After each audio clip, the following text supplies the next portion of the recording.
Irmãos, a gente vai retomar o nosso estudo sobre cosmovisão. A gente vai precisar fazer uma revisão daquilo que a gente tinha estudado, e aí a gente vai avançar a partir disso, tá bom? A gente revisa algo e avança a partir disso, sobre cosmovisão cristã. Antes eu queria convidar você para a gente orar mais uma vez, pedindo que Deus nos abençoe.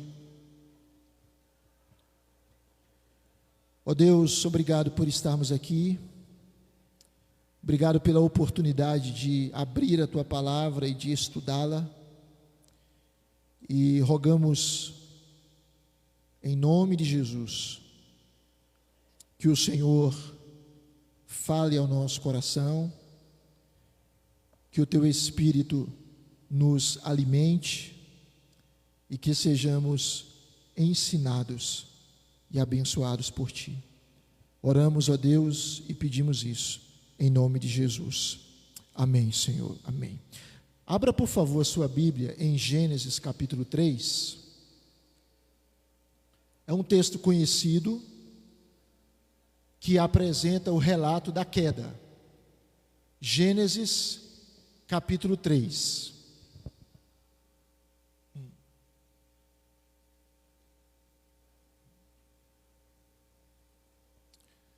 Gênesis capítulo 3.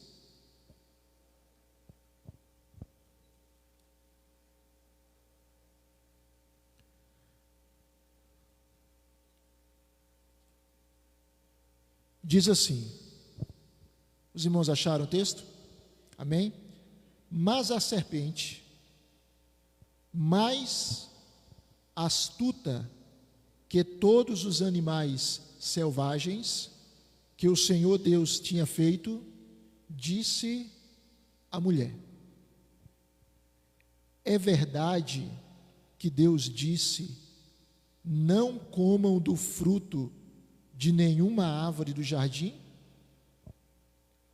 A mulher respondeu à serpente: do fruto das árvores do jardim podemos comer, mas do fruto da árvore que está no meio do jardim, Deus disse: vocês não devem comer dele, nem tocar nele, para que não venham a morrer.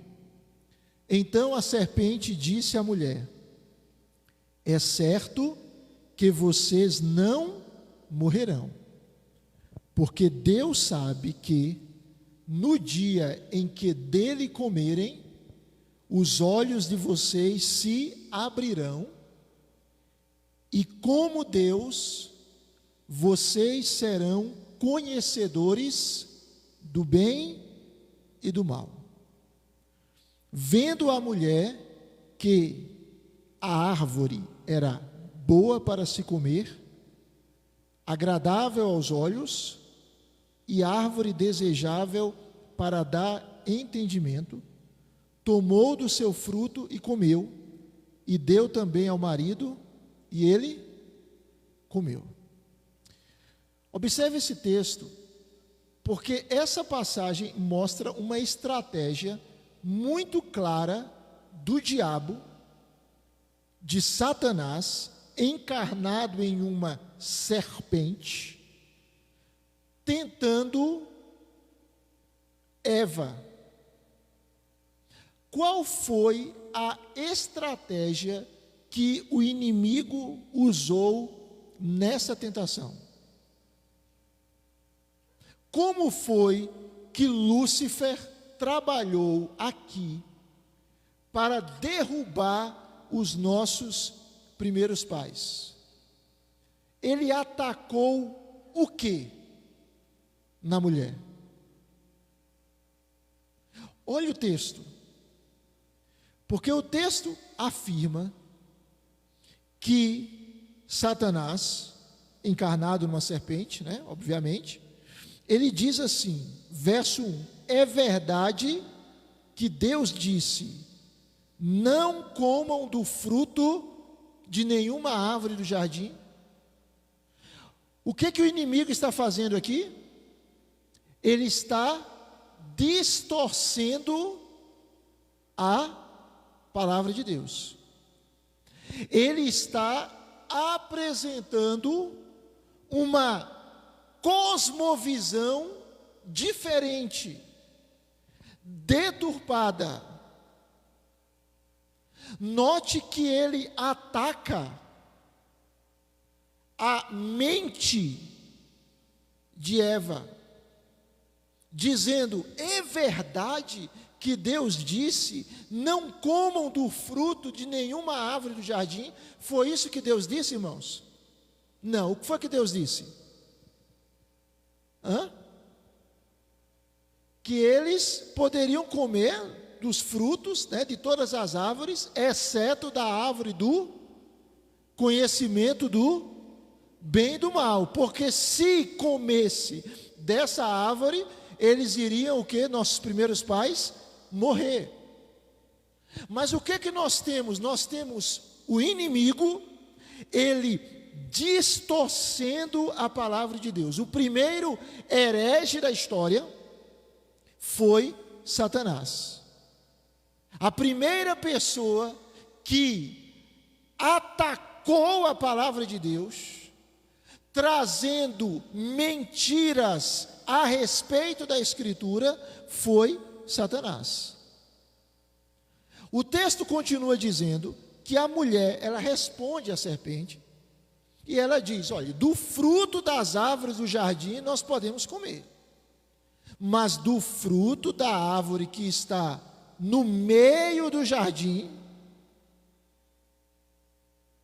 Deus disse o quê?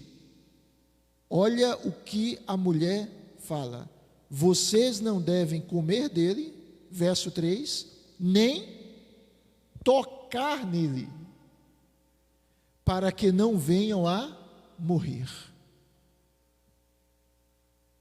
Satanás continua a conversa, e agora ele vai para um outro nível de tentação. Ele sai agora da distorção da palavra de Deus para um ataque frontal à palavra de Deus. Ele diz: é certo que vocês não morrerão. Ou seja, Satanás está afirmando, Deus está mentindo. É essa a afirmação dele. Vocês não vão morrer. Perceba, irmãos, o detalhe: o inimigo está atingindo a mente de Eva, a mente de Adão, quando diz: vocês não vão morrer. Deus disse que vocês vão morrer, mas vocês não irão morrer.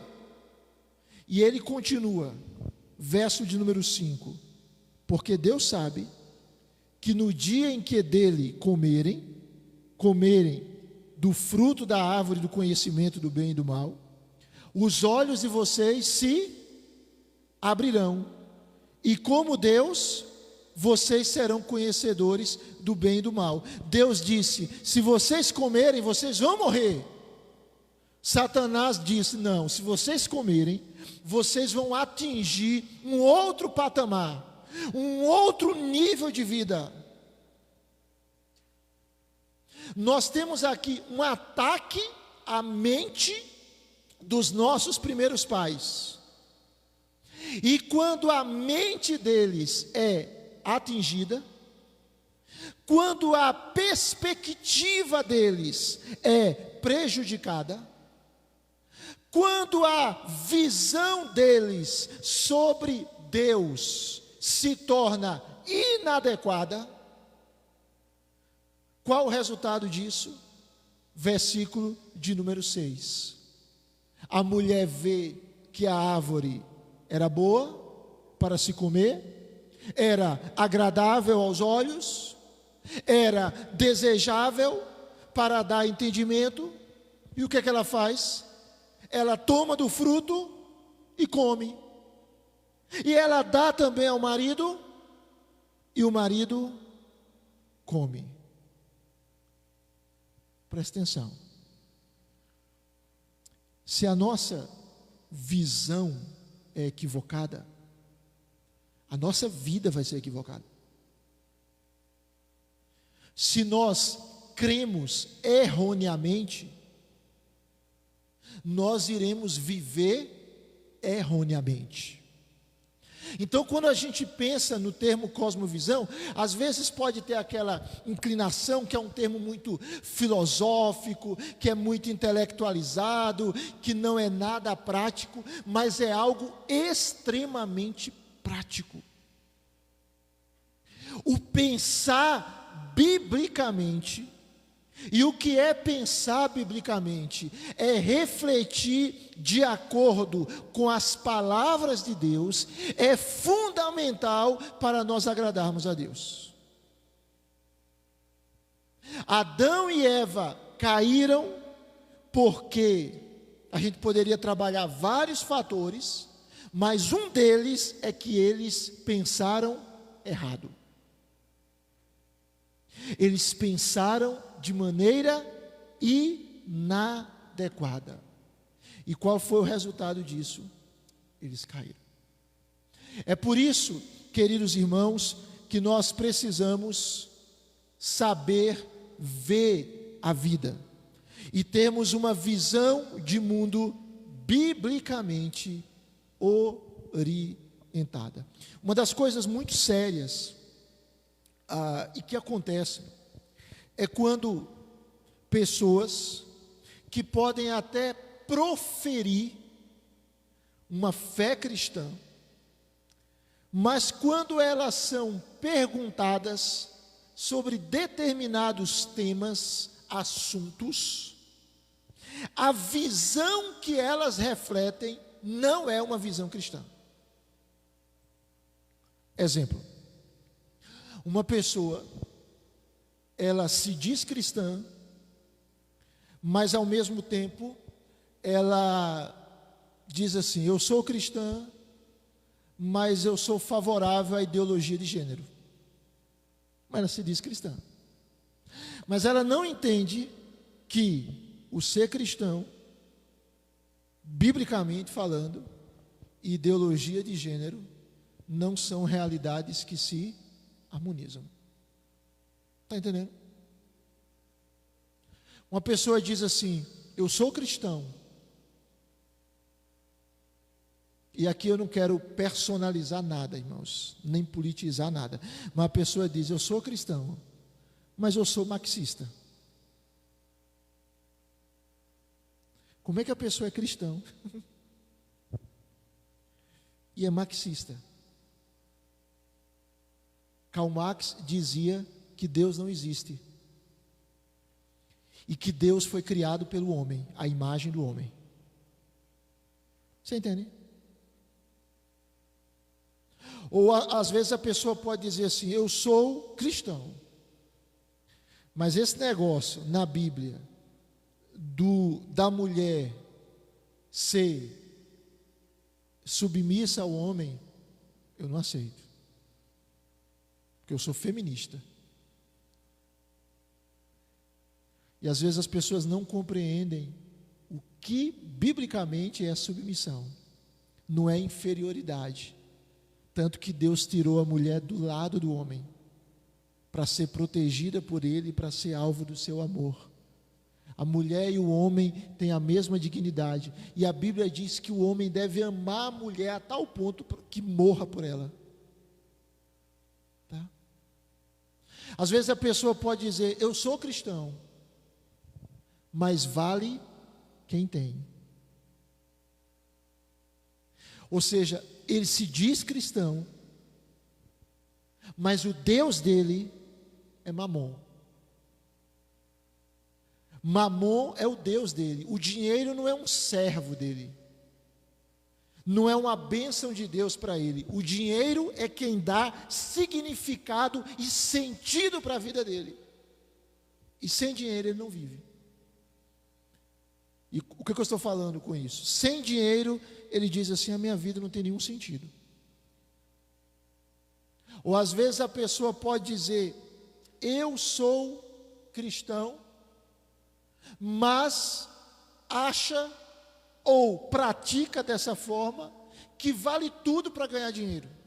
E nesse país corrupto como o nosso, em que a corrupção é algo que está engendrado no sistema, em que a corrupção faz parte da rotina da vida, às vezes a pessoa pode dizer que é cristão, mas ao mesmo tempo, nos seus negócios, ele se envereda em caminhos de corrupção. E ele acha que é compatível as duas coisas.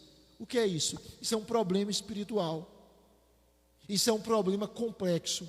Mas dentro da complexidade desse problema, há um problema de cosmovisão. Há um problema de visão de mundo não biblicamente orientada.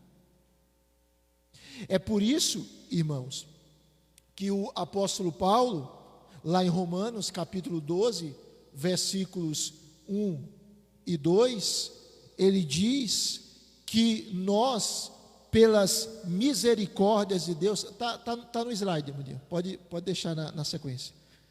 Paulo faz um apelo, clamando pelas misericórdias de Deus, pela compaixão de Deus, pelos atos amorosos de Deus.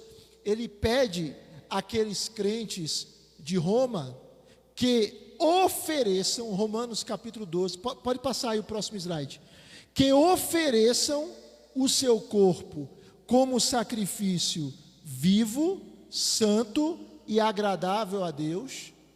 Pode passar o próximo slide, por favor. E Paulo diz: este é o culto racional de vocês. E no verso de número 2, Paulo diz: não se amolde, não tome a forma dos padrões deste mundo. Mas como é que a gente não vai tomar a forma dos modelos estabelecidos neste mundo? Só há um jeito. Só há uma forma de nós não adotarmos os modelos que o sistema caído ele nos impõe. Porque hoje, irmãos, nós temos modelos caídos que são basicamente impostos à sociedade, não é verdade? Existem pautas hoje que elas estão sendo empurradas de goela abaixo para a sociedade. E quando você discorda, não é falar mal, não é agredir ninguém, não, irmão. Nós somos chamados a amar as pessoas e respeitar as pessoas. Mas quando se discorda de pautas que são contrárias à Escritura, muitas vezes a pessoa já é taxada de preconceituoso, de homofóbico, de sei lá o quê. Então Paulo ele vai dizer: não vivam conforme os padrões deste mundo. Como? Ele continua dizendo: deixem, ou seja, permitam que Deus os transforme. E Deus nos transforma por meio de quê, irmãos? De acordo com esse texto, pela renovação de quê? Da mente, do pensamento, do intelecto, para que possam experimentar qual é a boa, agradável e perfeita vontade de Deus. Ou seja, a transformação na vida, ela é resultado de uma transformação do coração. E transformação do coração envolve mudança de mente. Há um termo bíblico, coração. Coração, para nós, ocidentais, latinos, é muito ligado a sentimento. Não é verdade? É muito ligado a sentimento, aquilo que nós sentimos. Sentimos. E é muito comum a gente ver pessoas dizendo: siga o seu coração. Só tem um problema: o seu coração não é o seu amigo. Sabia disso? O nosso coração não é o nosso amigo.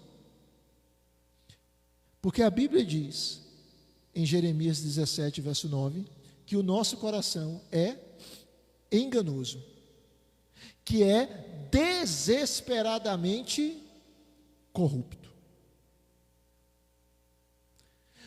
Quando a Bíblia usa o termo coração, ela se refere ao ser interior do homem.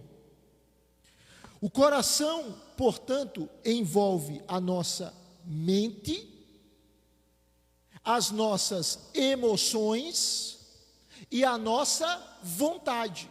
Então, coração é o nosso ser interior. É quem, de fato, nós somos, incluindo o que nós pensamos. Então, o apóstolo Paulo, ele está dizendo que nós vamos experimentar a vontade de Deus, que é boa, agradável e perfeita, se nós formos transformados pela renovação da nossa mente. Muito bem. Só aqui recapitulando, a gente falou algumas coisas sobre essa questão cosmovisão, é um termo hoje comum, principalmente entre os cristãos, principalmente entre os evangélicos, cosmovisão cristã, mas a gente precisa compreender, irmãos, quais são as cosmovisões que concorrem pela nossa mente. Quais são as concepções que conspiram contra a nossa mente? Porque se a gente não fizer isso, a gente não vai conseguir desenvolver uma cosmovisão firmada na Escritura. Qual é o nosso desafio com essa série de reflexões sobre isso? É a gente olhar para o mundo, olhar para a vida, olhar para as nossas múltiplas relações e sabermos responder o seguinte: como Deus vê isso e como Deus quer que eu me relacione com isso? Como Deus quer que eu me relacione com a ciência? Como Deus quer que eu me relacione com a política? Como Deus quer que eu me relacione com a educação, com a arte, com a cultura? É muito comum, às vezes, algumas pessoas dizerem: isso é cultural. E às vezes, quando elas dizem isso é cultural, elas querem dizer: não tem nada não, é cultural. Isso é cultural. Só que a cultura, como nada nesse mundo, ela não é neutra. A nossa cultura não é neutra. A nossa cultura está corrompida. Então, o nosso desafio e o nosso privilégio é olharmos para esse mundo em volta, olharmos para negócios, olharmos para emprego, para ganhar dinheiro, para casamento, para outras e outras áreas e pensarmos: o que a Bíblia diz sobre isso? E como eu devo viver nas minhas relações com as diferentes esferas? Por quê? Porque nós, como crentes e como reformados, nós acreditamos que todas as esferas da vida devem estar debaixo do senhorio de Cristo.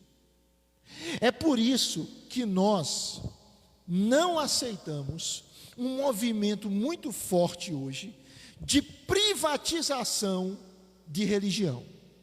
Como é que ele funciona? Ele funciona mais ou menos assim: as pessoas querem resumir o cristianismo para dentro de um espaço físico, um templo, em um dia na semana. Eles querem que a religião seja cada vez mais privatizada. E aí você tem alguns movimentos, por exemplo, como impede-se de ter Bíblia em determinados locais, em escolas, em determinadas instituições, porque o argumento é: a instituição é laica. Mas há um sentido que eu não vou trabalhar hoje sobre o que significa instituição laica. Não quer dizer que ela é ateia, que ela é ateísta. Mas é curioso que mesmo nessas instituições que dizem assim, não pode ter Bíblia, não pode falar de cristianismo, porque aqui é um ambiente científico e não um ambiente religioso. Mas nessas mesmas instituições há várias manifestações religiosas. Está entendendo? Nessas mesmas instituições há várias expressões religiosas que às vezes são simplesmente definidas como culturais, mas são expressões religiosas. Por quê? Porque o ser humano é incuravelmente religioso. Nós sempre adoramos, nós sempre vamos adorar. Por quê? Porque faz parte do nosso, se nós pudéssemos dizer assim, DNA, a questão do adorar. Porém, se a palavra de Deus nos orienta, a gente vai adorar o Deus vivo. Se a palavra de Deus não é a nossa regra de fé e prática, a gente vai adorar outra coisa. A gente vai adorar nós mesmos, a gente vai adorar o nosso carro, a gente vai adorar o nosso emprego, a gente vai adorar a nossa família, a gente vai adorar o nosso dinheiro, a gente vai adorar os nossos bens, a gente vai adorar o nosso conhecimento, a gente vai adorar. O homem, ele é incuravelmente religioso, ele adora. Ele adora. A grande questão é, nós estamos adorando aquele que merece a adoração?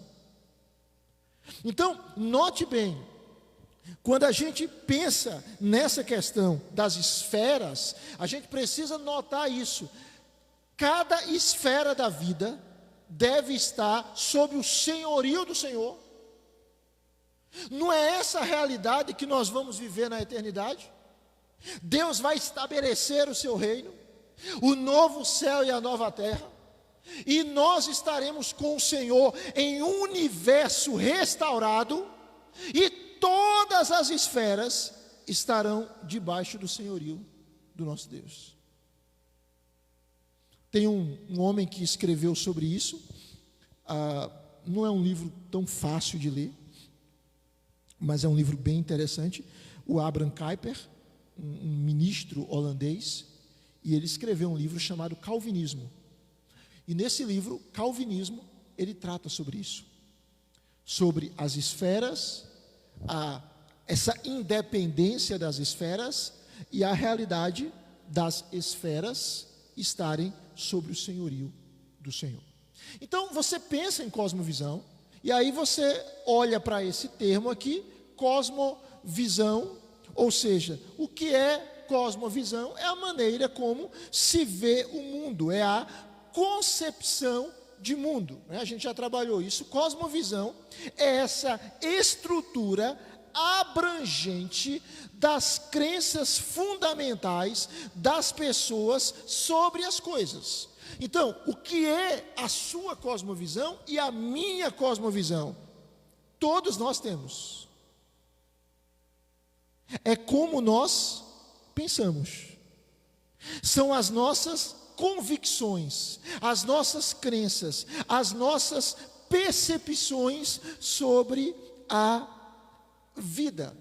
Então, diante disso, é importante a gente entender que a cosmovisão, ela engloba tudo o que nós podemos nos posicionar. Qual a nossa visão sobre vida, qual a nossa visão sobre família, qual a nossa visão sobre honestidade, qual a nossa visão sobre a existência de Deus. Isso é cosmovisão.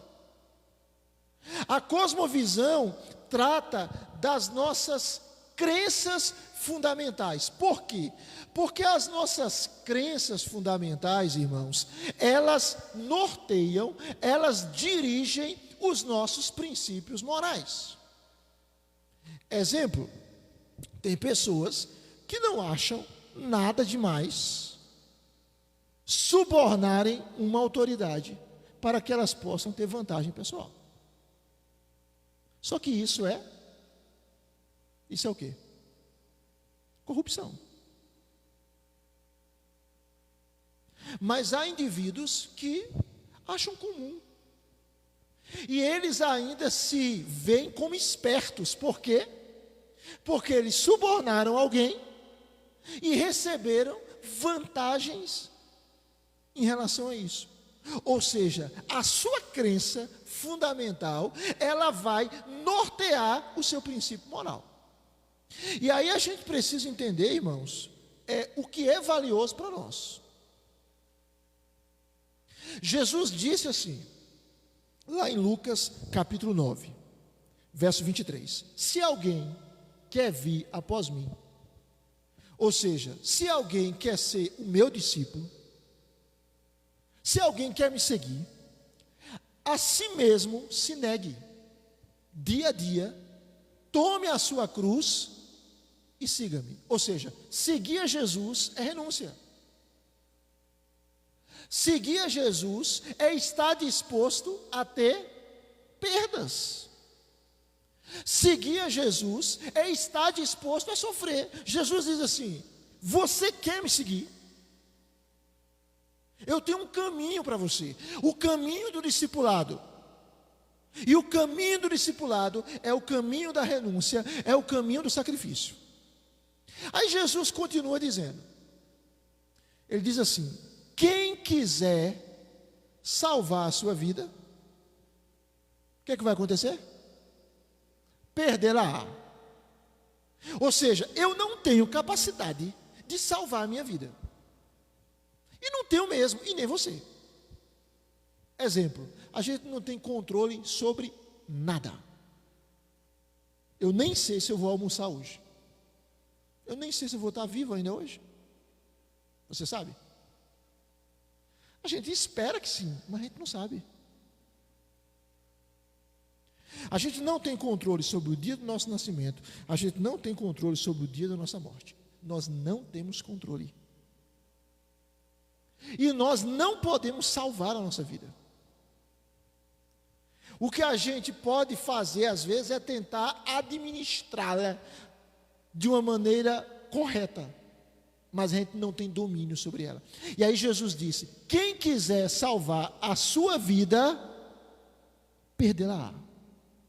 Mas quem perder a vida por minha causa, esse a salvará. Lucas capítulo 9, versículo número 24.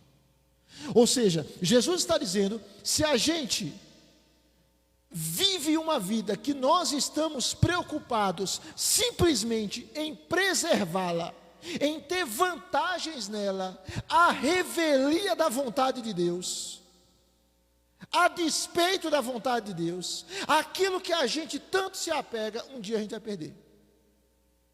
Mas se a gente diz: Senhor, eu quero te seguir, Senhor, eu quero te amar, Senhor, se for necessário abrir mão desta vantagem ilícita, por ti vou. Se o Senhor quiser me dar mais recursos, glória a Deus. Mas se eu tiver que abrir mão de alguns recursos, pela honestidade, por viver para o Senhor, glória a Deus. O que é que você está fazendo? O que é que eu estou fazendo quando a gente faz isso? A gente está abrindo mão do que nós podemos perder, para que a gente possa, em Cristo Jesus, não abrir mão daquilo que nós não podemos perder. Nós estamos abrindo mão de valores passageiros que podem chegar a nós, mas o problema é que eles vão chegar a nós de maneira errada, e a gente abre mão daquilo porque nós sabemos que é Deus quem nos sustenta, e Ele tem uma riqueza eterna muito maior para nós. Está entendendo, gente? Isso faz parte de quê? De vida com Deus, de compromisso com Deus, de renúncia e também de cosmovisão. Então, a cosmovisão, ela trabalha isso. Ela diz respeito a essa estrutura abrangente, esse sistema que enquadra as nossas convicções. E aquilo que eu falei antes, todos têm uma cosmovisão. Todos nós temos uma cosmovisão. Por quê? Porque nós nascemos e nós somos criados em um meio social em que há uma cosmovisão vigente, e ela é aceita por nós, e nós a absorvemos muitas vezes sem nos dar conta do processo, e a gente age segundo essas cosmovisões. Elas são uma bússola, elas são um mapa para o viajante. Irmãos, vocês estão entendendo aquilo que está sendo dito? Sim ou não? Sim ou não? Muito bem, tá certo? Caminhar só um pouquinho e a gente para por hoje. Para a semana a gente vai continuar e vai aprofundar aqui esse assunto. Então, a gente compreende, portanto, o seguinte. Alguém poderia dizer assim: por que a gente não toma decisões simplesmente de acordo com cada situação? Ok? Mas uma das nossas características é que nós não podemos fazer nada sem o tipo de orientação e direção que uma cosmovisão fornece. Ou seja, as nossas decisões, elas são tomadas de acordo com valores que já estão no nosso coração. Mesmo quando nós fazemos coisas que dizemos, isso não fui eu. Já viveu a situação? Ou já viu alguém dizer isso? A pessoa faz uma bobagem e ela diz, me perdoe, eu estava fora de mim. Eu não estava fora de mim. Tá? Aquilo ali era a expressão, a manifestação de aspectos de um caráter ou atitudes que precisam ainda ser mudadas por Deus, que precisam ainda ser tocadas por Deus, transformadas por Deus, porque ainda somos pecadores, porque ainda somos caídos, porque ainda falhamos. Paulo diz isso lá em Romanos. Ele diz, o bem que eu quero fazer eu não faço, o mal que eu não quero eu faço. O bem que eu quero, às vezes eu não faço, o mal que eu não quero, eu faço. É uma esquizofrenia espiritual, uma coisa assim. Como a gente é paradoxal, irmãos. Por isso que nós precisamos nos encher da palavra de Deus, irmãos. O apóstolo Paulo, escrevendo à igreja, aos Colossos, ele diz, habite ricamente em vós a palavra de Cristo. Habite ricamente em vós a palavra de Cristo. Colossenses capítulo 3, versículo 16. Que a palavra de Cristo habite ricamente em vocês. Instruam e aconselhem-se mutuamente em toda sabedoria, louvando a Deus com salmos, hinos e cânticos espirituais, com o quê? Com gratidão no coração. Tem uma frase que algumas pessoas usam, né? Eu tenho dificuldades com ela, né? Não é bem assim, né? Mas algumas pessoas dizem assim, você é o que você come. Você é o que você come? Hein? Você é exatamente o que você come? Eu acho que você é muito mais do que isso, né? Mas o fato é que nós reproduzimos o que está no nosso coração. Por isso que a Bíblia diz: sobre tudo o que se deve guardar, guarde o seu coração, porque dele depende a sua vida. E Paulo, nesta passagem que nós lemos, ele diz que nós precisamos ter um alimento. E se esse alimento estiver em nós, nós vamos refleti-lo no nosso dia a dia. E assim o apóstolo diz que a palavra de Cristo habite ricamente em vós. O convite de Deus para nós, irmãos, é nos encher dessa palavra. É interessante o que acontece, por exemplo, em processos da vida. E veja como Deus é sábio, como Deus é maravilhoso. Exemplo, você tem uma lesão, alguma lesão, e precisa fazer cirurgia ou não, mas você é encaminhado para um fisioterapeuta. E uma das coisas que acontece normalmente em fisioterapia é o quê? Tem várias coisas, mas uma das coisas que acontece é o quê? Dor. Dor. Eu me lembro quando eu passei um bom tempo fazendo fisioterapia e eu sentia muitas dores. Mas algo que eu percebia era que o meu ombro, os movimentos do meu braço estavam melhorando em meio à dor. Eu sentia muita dor, mas quando terminava a fisioterapia, parece que eu estava muito bem. Ou seja, aquele processo de dor era útil para a minha recuperação. E aqueles que precisam experimentam isso também. Eles vão sendo curados, restabelecidos em meio à dor. Pense, por exemplo, na alimentação. Você come, você se alimenta bem, e algo acontece no seu organismo, no seu sistema digestivo, no seu corpo. Aquilo produz saúde, aquilo produz vitalidade. Não basta para ser saudável dizer: eu tenho que ter saúde, eu preciso ter saúde, eu vou ter saúde. Existem processos estabelecidos pelo Criador que vão resultar em saúde.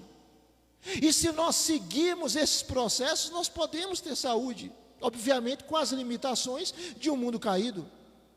Paulo está dizendo aqui que se a palavra de Cristo habitar em nós, a nossa vida vai ser diferente, a nossa cosmovisão vai ser diferente, o nosso comportamento vai ser diferente, a nossa história vai ser diferente, irmãos. Então, nós fomos criados de tal maneira por Deus, que nós somos incapazes de simplesmente termos concepções e opiniões puramente arbitrárias. Não, Deus nos fez, irmãos, racionais e responsáveis. Deus nos fez como seres para agir de acordo com a sua vontade. E como é que nós vamos agir de acordo com a sua vontade? Se a palavra dele habitar em nós. E como é que a palavra dele vai habitar em nós? Se nós lermos, se nós meditarmos, se nós dedicarmos tempo à palavra. Esse é o convite de Deus para você nessa manhã. Tenha tempo com essa palavra. Ame essa palavra. Leia essa palavra. Estude essa palavra. Que à medida que a gente se alimenta dessa palavra, ela nos fortalece, ela nos consola, ela nos revigora, ela nos muda, ela nos transforma, ela faz coisas maravilhosas. Porque vida espiritual, irmãos, não é o nosso poder, vida espiritual é o poder de Deus em nós. Para a semana a gente continua, e a nossa oração é que Deus esteja transformando a nossa cosmovisão segundo a sua palavra. Vamos ficar de pé e vamos orar? Pela cruz